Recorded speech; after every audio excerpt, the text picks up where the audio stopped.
Hello and welcome back to Shakesyear. We are working on the rape of Lucrece, which, content warning, deals at this point both with sexual violence towards women and suicidal ideation. So if those are triggers for you, please tune out.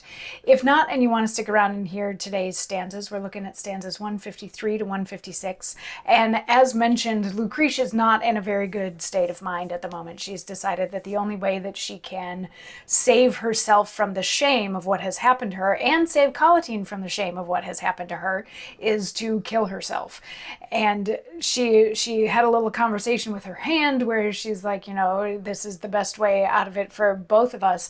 And then in the end of yesterday's stanzas, she took things even farther into repercussions of her being raped that hadn't been considered before.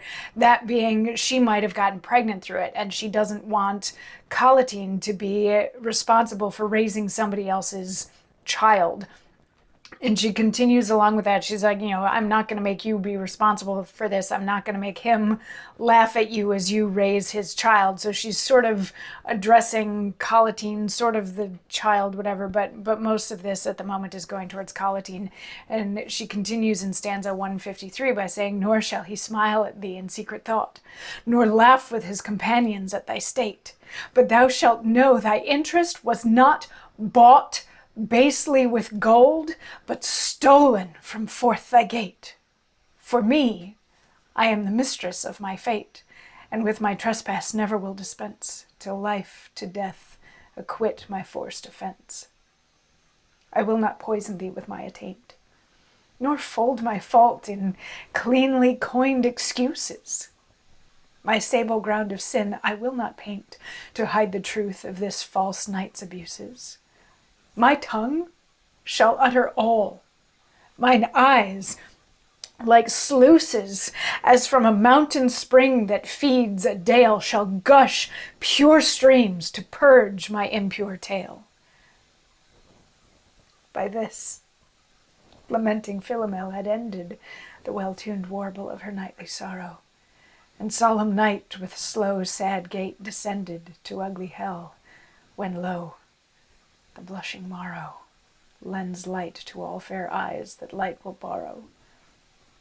But cloudy Lucrece shames herself to see, and therefore still in night would cloistered be.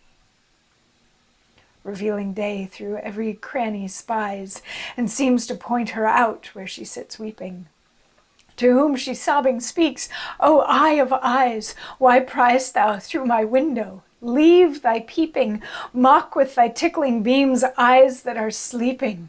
Brand not my forehead with thy piercing light, for day hath naught to do what's done by night. And then she's done talking for a little smidge of time. But what she's talking about here is in the first stanza, she says, you know, Sextus Tarquinius is not going to be able to mock Collatine for this, and Collatine will know that Lucretia was not party to what happened. She's come to the conclusion now that she wants people to know that she was raped rather than she slept with Sextus Tarquinius by choice. So she's like, you know what? I'm not going to make excuses for this. I'm not going to try to hide it. I'm going to tell everybody what happened, and everybody will see the tears that I am shedding over this. That's sort of what the second of these stanzas is about. And then she turns to Philomel, who is an historical figure who was also raped, and the gods turned her into a nightingale to like make up for it.